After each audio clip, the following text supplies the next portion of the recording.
From the Toronto Star, I'm Raju Mudhar, and this matters.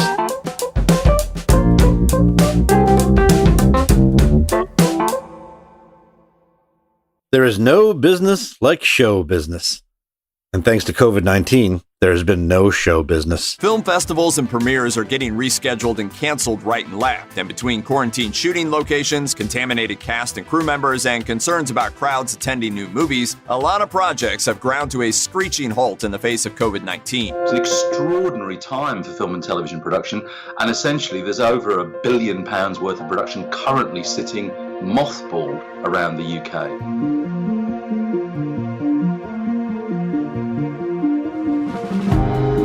Just like most of the rest of society, film and television production around the world were shut down in mid-March. As jurisdictions reopen, some high-profile projects like the next Batman film in the UK and Avatar 2 in New Zealand are getting back going. In Canada, provinces including BC, Manitoba, Ontario, and Quebec are easing restrictions to get the cameras rolling. Although, according to a recent Canadian press article, many new projects are having trouble finding insurance in case the pandemic shuts things down once again. But for those that can get rolling, what will it be like on those sets? How do you shoot a fight scene now? Or a love scene? How do you keep people safe on set and make the stories we want to see?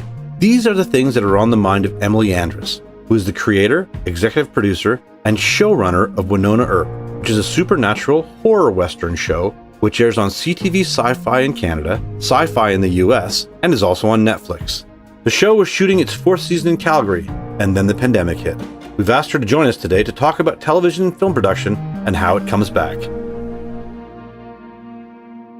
Emily, thank you so much for being with us. Oh, thanks for having me, Raju. I have time. Good news. Emily, I want to get into a broader discussion about television and film production, but I want to talk about your show a little bit. I know what it is, but can you tell us a little bit about what exactly Wynonna Earp is? Sure. It's a show that has the hardest elevator pitch in the entire world, which is, if I was asked to describe it in a sentence, I probably couldn't. Basically, the premise is Wynonna Earp is the descendant of kind of American gunslinger legend Wyatt Earp.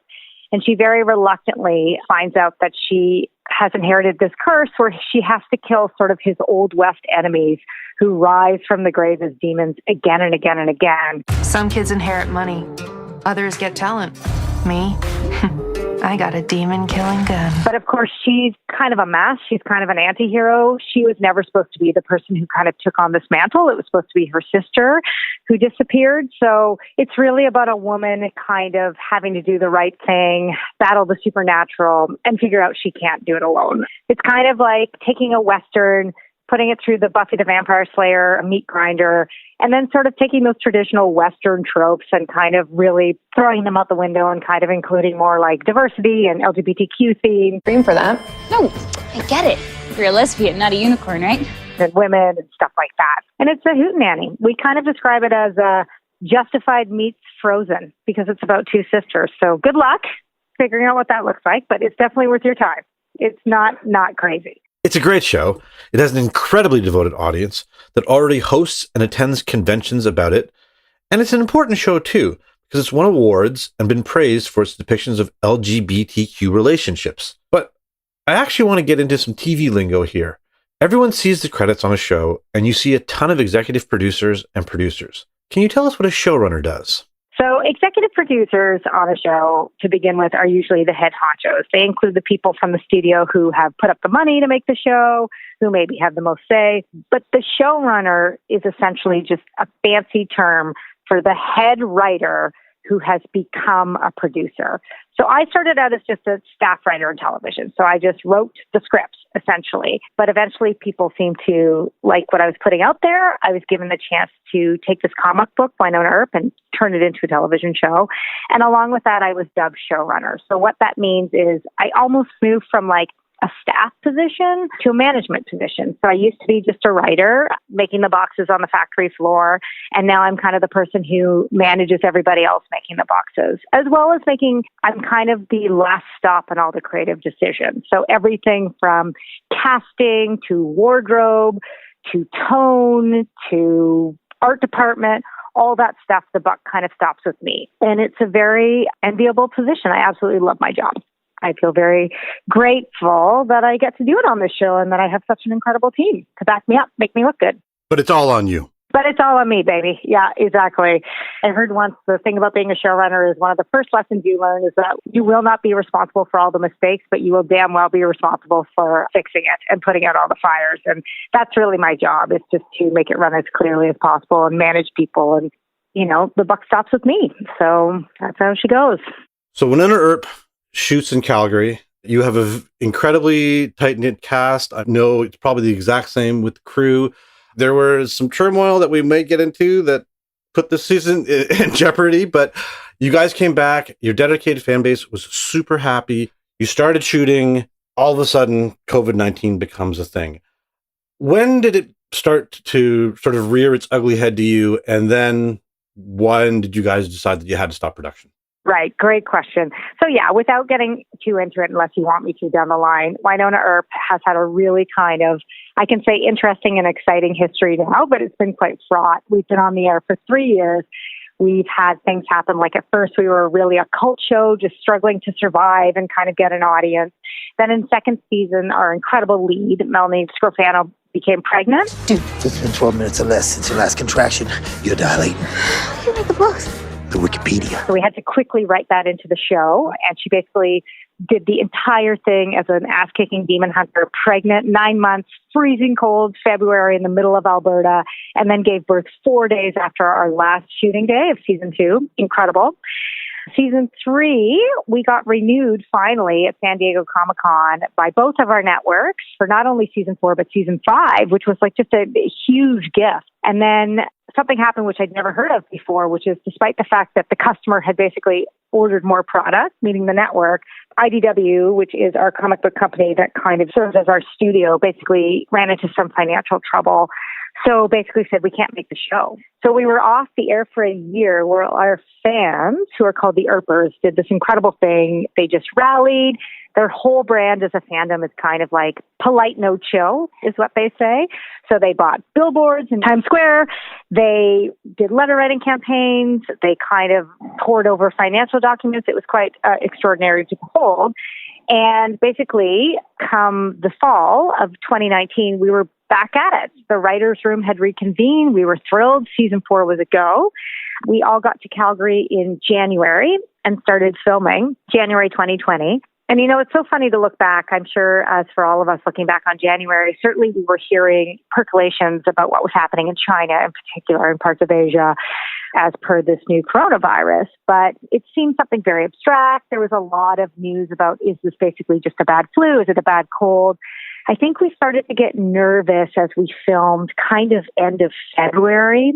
We filmed 6 episodes, and then we were coming up to a hiatus that basically started around March 8th. And I remember one of our beloved cast members, whose name is Tim Rozon. I really need to start drinking less. Much more. He had just had a new baby and his wife was in Florida. So he was going to fly for hiatus. And just so you know, hiatus is a fancy word in television production for we're all going to take a week off and catch up a little bit. Anyway, he was going to try to fly from Calgary to Florida. And I remember that around that time, he was told by the government that if he flew to Florida, he would then have to go into quarantine when he came back for production for 2 full weeks. So for him, I think he was a little bit ahead of the curve as per like, guys, I don't really know if we're only going to be asked for a week. And over that break, over that hiatus, you know, it was March break here in Toronto. I live in Toronto, just so you know, I go back and forth. I'm from Calgary originally. I have 2 kids. We had planned to go away for March break. You know, I remember how, as I'm sure you all do listening to this podcast, maybe around March 13th or so, I remember how quickly things changed. We canceled our plans. They shut down the border.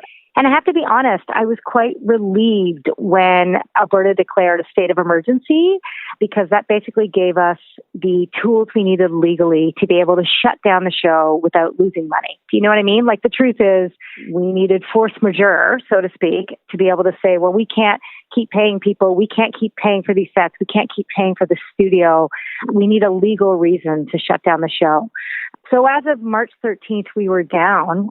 And like everyone else in the world, now we're just kind of tracking it week by week, trying to decide not only when we will come back, but what production is going to look like when we do come back after COVID. That's exactly what I want to talk to you about. And it's really interesting because I believe Britain is just opening up very soon, or they come up with the regulations. Manitoba opened up June 1. Other jurisdictions are starting to get this up and going, and it's on their plans or their phases. I believe Alberta has part of their phase 3 of their plan, but there are no dates. First off, what are you hearing about coming back? And also, what kind of precautions are you going to have to take? Great question. I'm hearing all sorts of crazy things. It's funny dealing with this because I feel like the truth is very few people have insider information. I think we are all privy to the same press conferences by the government. I think the government is very cautiously trying to weigh things day by day. Everybody is pretty loath to give specific dates, right? I think it's very interesting with Canada as per the states as well, because the truth is, as you said, it's regionally different, right? Manitoba, as you've said, is opened up film production on June 1st. They had much fewer cases than a lot of places versus Ontario, where I live and where all the cast lives, obviously struggling a little bit more. Alberta has done okay. They are very much on it. I think they've done well.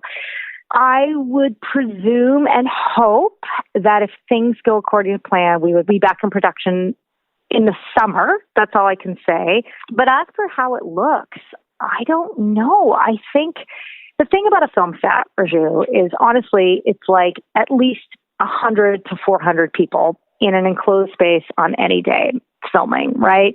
The other nature of television, and particularly a show like Wynonna Earp, is there's tons of close contact. It almost can be equivocal to sports, to a basketball game, right? There's stunts, there's fighting, there's smooching, there's sex, there's intimacy.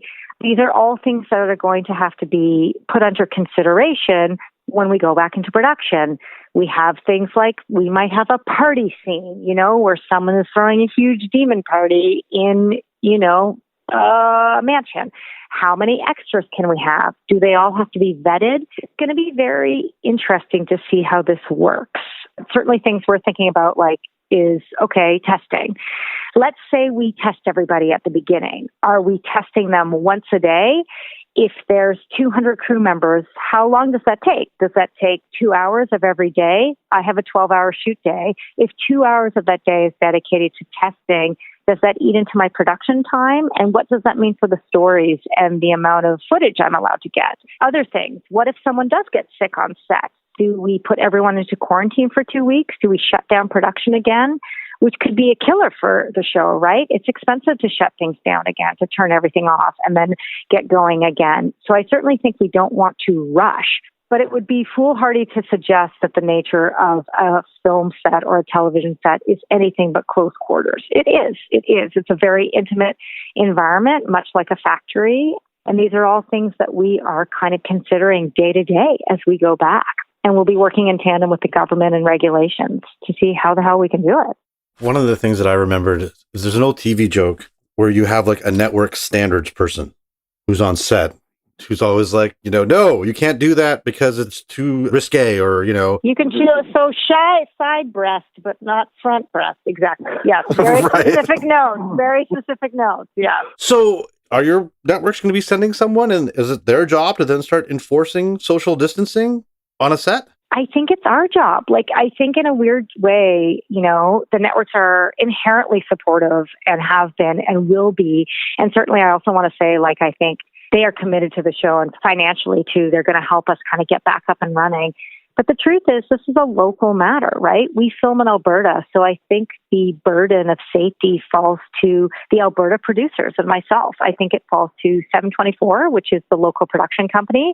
I think it falls to the local unions. This is the truth, right? We have Teamsters, we have IATSE, we have ACTRA for the actors. We have multiple different film unions involved. They will have their own kind of rules and regulation that will have to be abided by. I don't know so much if it's going to be the network. Even practically in Canada, maybe the network could send someone, but it's a weird time to be traveling. And also in the States right now, the border is closed. I mean, it's also an issue for us. We have a couple of actors and crew members and obviously the network who are in the States right now, and getting them over the border for a demon hunting cowgirl show, although I may think it is, I don't think qualifies as an essential business. So it might be tricky. I really think it has to be done locally. And we really pride ourselves on Wynonna Earp on being a family. We know each other very well. I think that Alberta has some of the top film crews I've ever worked with in my life. It's a very small community, but they've done things as diverse as not only Wynonna Earp, but Heartland. They did The Revenant, which won the Oscar a few years ago. They've done Fargo. They did Brokeback Mountain. I mean, this is a crew who are small but mighty. Their work ethic is unparalleled.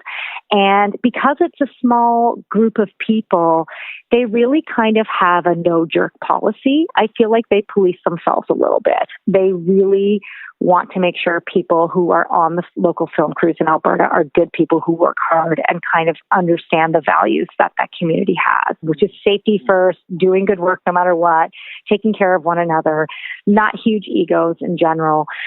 But I think it's going to be local. You know, it's interesting with Wynonna Earp being in Alberta. I actually think, I don't want to put this karma out into the universe, I think we have a better chance of going earlier, for example, than a lot of shows that film in Ontario. And those in turn will even go earlier than shows that film in the States. I think that shows that are based in places like North Carolina and California and Louisiana, I would be surprised. And what I'm hearing from fellow showrunners who do work in the States, if those productions go back into business before the fall. You mentioned you had some American cast members. There's been film lobbyists who've been trying to cut down the 14-day self-isolating orders. It's funny, they're saying maybe sports athletes may be able to get a little ease on that, but that would affect you. For instance, Tim Rozon, if he's coming from Florida, he'd have to isolate for 14 days. He's in Montreal. He's okay. He's in Montreal enjoying his baby. I'm not sure he didn't start this whole thing just to have time with his baby. Just kidding. Well, you know, it's interesting, too, because I think this speaks to another issue that I feel like is being tossed around with athletics, is like it's the push-pull between business and humanity. I mean, we talk about bringing our cast in, for example, and then do we isolate them? Do we put them into quarantine? And this is certainly an issue we're seeing with, you know, the sports leagues. And there's some athletes who are fighting back on that. People aren't commodities. Maybe they don't want to be in a hotel for 6 months away from their kids and their families, isolated to kind of perform. Do you know what I mean? And I think, again, we have to take into account that people may not want to be in Calgary in a hotel room for 6 months without being able to go home. We have to kind of balance those needs, right? Or we're going to have very unhappy people. You know, we can't kind of just ship everyone off to the Holiday Inn in the middle of the Arctic and kind of make the show. People have to live their lives, and we have to treat them like people. That's how we've succeeded. So as far as the 2-week quarantine, yeah, we even have a director who's out of the country. He's in Hong Kong. We love him, but even when we look down the pipe of scheduling, we have to account for the fact that he needs to be in Calgary for 2 weeks before he even sets foot on set. So the timing of all that and getting everybody out there is going to be really challenging, I think. I have a sort of a two-part question, and it's, you know, one of the things that I love talking to you about is being a writer, because I know that's sort of everything where it starts from. I think writers' rooms are the one thing that can pretty easily go virtual. So I'm curious if you are taking part in that. And then, but secondarily, for this season, I know obviously your job on set is to immediately write around problems and fix a solution. Are you starting to rewrite the rest of season 4 to try and take into account things like social distancing? Such a great question. So I'll start with the first part, which is the idea of doing writer's room virtually. So one of the things I loved about being a TV writer is, you can probably tell from this podcast, I love to talk. I'm not your traditional introvert as far as when you think of a writer, kind of writing with their quill in their, you know, attic. I really love people. And one thing that's really fun about TV is the writing is often done by committee. It's a big group of people kind of scurrying to come up with ideas and generate scripts. And I love that energy. I love my writers. So certainly we have started doing some of that via Zoom and whatnot. The funniest thing for me about Zoom is, like, I do think it's not as conducive to a writing room as being together is. There's something really psychological. I don't know if you find this, Raju, about Zoom, where because you can see yourself the whole time you're having a conversation, it's hard to lose yourself entirely. And look, I'm not going to lie to you. Like, a lot of writing room is just like sitting around, talking smack, making terrible jokes, trying to make each other laugh as we kind of generate creative ideas, right? So there's a little bit of that spontaneity that is lost. On the other hand, I would say doing sort of virtual writing rooms, I find that it's actually easier to get work done. We're all kind of concentrating on the hours we have. And, this too shall become normal. Like, it's funny how quickly we all adjusted, and we're very lucky that we're able to work that way. Have I started working on season 4? Okay, so yes, and this is one thing that kind of keeps me up at night. So obviously Wynonna Earp is a fantasy show. It really is about an unlikely group of people who are forced to become heroes. And I feel that one of the reasons Wynonna Earp as a series has succeeded is because there's so much joy in that concept. I think this is me getting biased about genre television. I think that it is often seen through a lens of being lesser than. There's a real trend, or at least there was maybe a few years ago, when it comes to television criticism, of seeing as only certain things are deemed sort of serious and important when it comes to storytelling. I'm really proud, obviously, of Wynonna Earp, and I think there's real value in writing a show for people who work hard all day, come home, sit on the couch Friday night, crack a beer, and get to cheer and laugh and cry along with people who are heroes. And we see that, there's a reason Marvel movies are so huge. People just want to feel inspired. They want to feel hope. They want to believe in something that's a little different, that's a little elevated. So the truth is, Wynonna Earp is a fantasy series. And look, like, the pandemic and everything else that's happening, frankly, right now in the world is pretty distressing.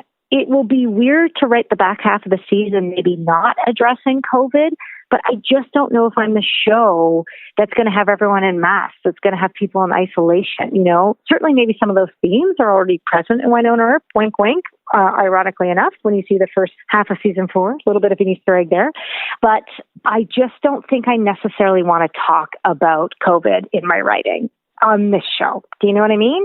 I think if I am creating another show in 3 years, I think it will be baked into kind of the zeitgeist and where we've all been as a culture.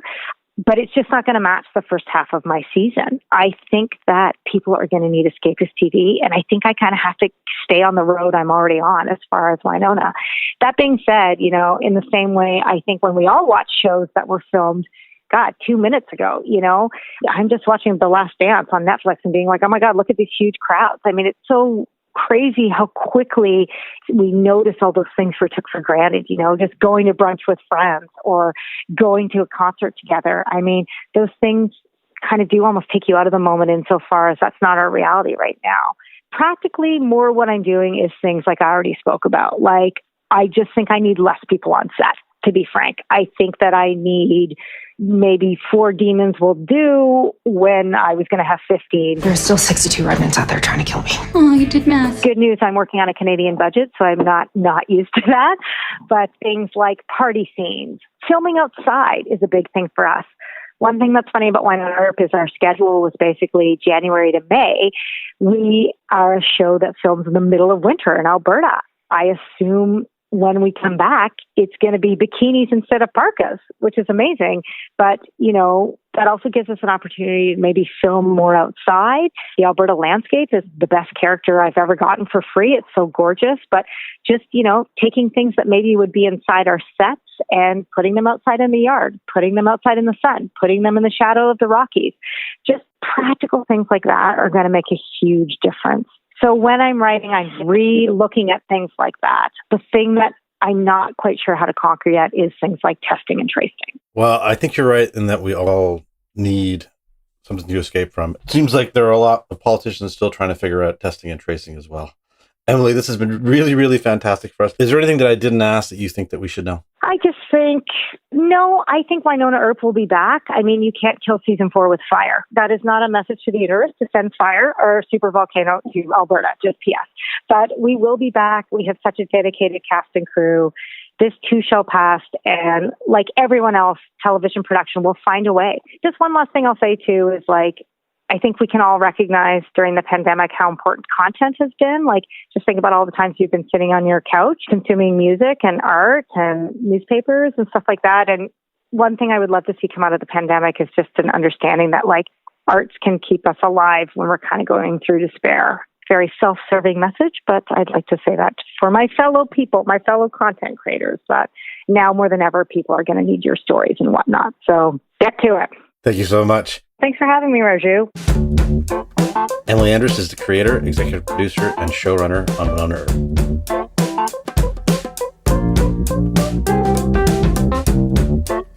Earp. That's it for today. Thanks so much for joining us. This Matters is hosted and produced by me, Raju Mudhar, Adrian Chung, and Saba Etisas. Produced and mixed by Sean Pattenden, and our director of programming is JP Foso. Our show theme music is by So Called, and our episode music is by Mike DeAngelis. We want to hear what stories matter to you. Please send us comments, questions, or ideas to thismatters@thestar.ca. Please consider supporting the journalism the Toronto Star newsroom does at thestar.com. And don't forget to subscribe to This Matters on Apple Podcasts, Spotify, or wherever you listen to your favorite podcasts. Let's talk soon.